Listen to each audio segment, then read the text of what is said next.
मुलांच्या टिफिनसाठी आपण पालेभाज्यांचा वापर करणार आहोत। त्याच्यासाठी मी ही बारीक घोळ घेतलेली आहे, याला चिवळीची पण भाजी म्हणतात। पालक घेतलेला आहे, नंतर चवळीची भाजी घेतलेली आहे, स्वच्छ निवडून आणि बारीक चिरून घेतलेल्या आहेत मी पालेभाज्या। नंतर ही मोठी घोळ घेतलेली आहे, थोडीशी कोथिंबीर घेतलेली आहे। आता याच्यापासून आपण रेसिपी करणार आहोत। आता पालेभाज्या सगळ्या धुवून घेतलेल्या आहे मी आणि 2 पोळ्या कढईमध्ये तेल घालून घेत आहे।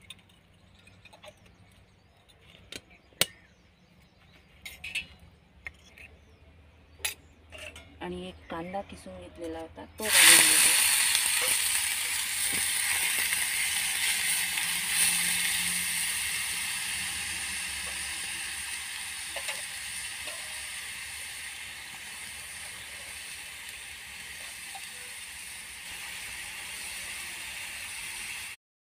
आता कांदा होत आलेला आहे थोडासा, त्याच्यामध्ये आता मी एक पालेभाजी घालून घेत आहे। आता चवळीची भाजी मी घालून घेतलेली आहे।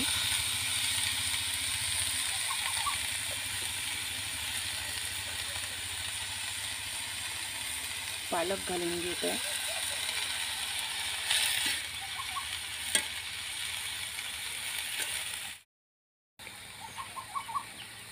बारीक घोळ,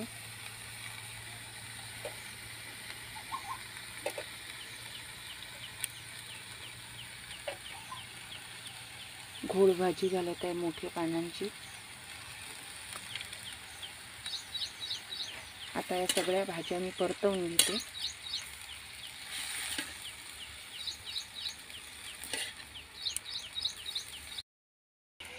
आता या पालेभाज्या मी 2-3 मिनिटं छान परतवून घेते तेलावरती।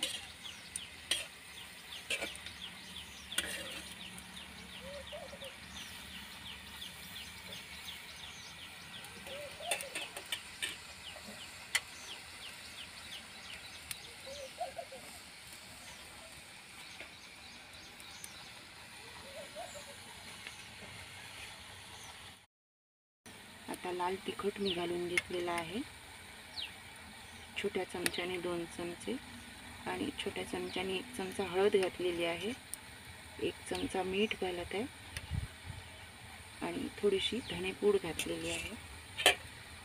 आता हे सगळं परतवून घेते।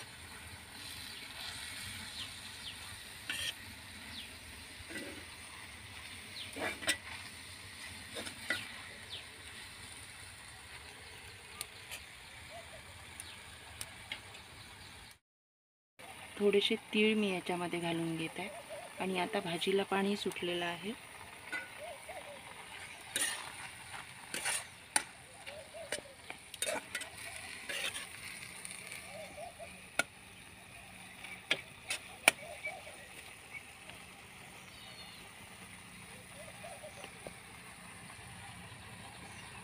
आणि आता थोडं थोडं बेसन पीठ मी याला लावून घेत आहे, म्हणजे या भाज्या कोरड्या होतील।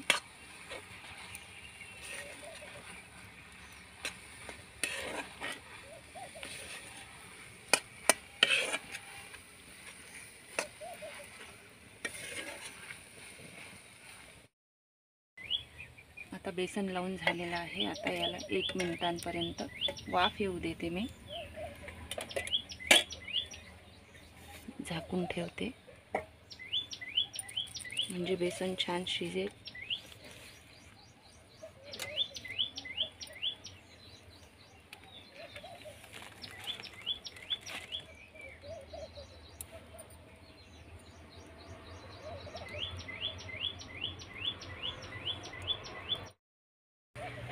आता हा स्टफिंग झालेला आहे आपलं पराठ्यामध्ये भरण्यासाठी। आता मी एका भांड्यामध्ये काढून घेते आणि गार करते।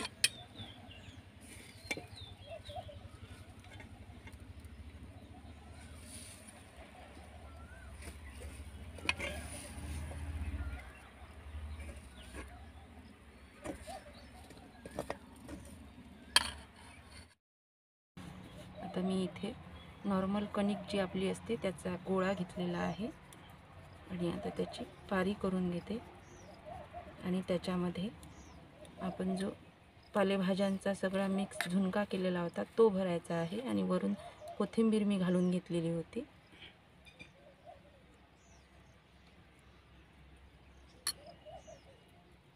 आणि जसा आपण बटाट्याचा पराठा करतो त्याप्रमाणे करायचा आहे.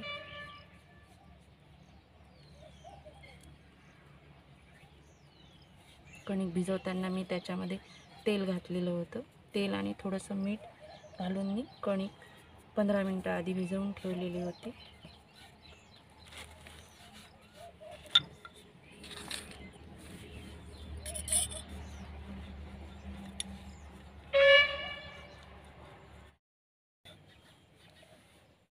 आता पराठा लाटून झालेला आहे आणि मी तव्यावरती घालून घेतलेला आहे.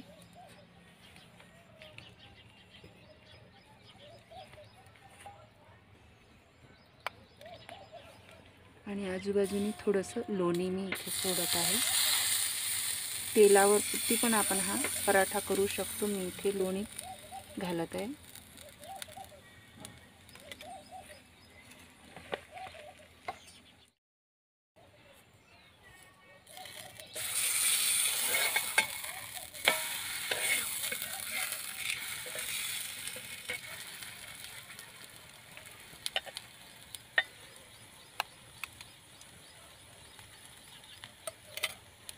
आता एक बाजू पलटवून झालेली आहे. अशा पद्धतीने जर आपण पालेभाज्यांचा उपयोग करून जर मुलांच्या टिफिनमध्ये जर आपण दिला टिफिन तर मुलं आवडीनं खातील आणि पालेभाज्याही त्यांच्या पोटात जाईल. आता छान पराठा खरपूस भाजून झालेला आहे. मी इथे काढून घेतलेला आहे.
मी इथे या पराठ्याच्या स्टफिंगमध्ये ज्या पालेभाज्या वापरलेल्या आहेत त्या पालेभाज्या मुलं खात नाहीत. मग अशा पद्धतीने जर आपण जर त्या दिल्या तर खूप छान पदार्थ होतो. आणि माझा हा व्हिडिओ जर तुम्हाला आवडला तर लाईक, शेअर आणि सबस्क्राईब करायला विसरू नका आणि व्हिडिओ शेवटपर्यंत पहा.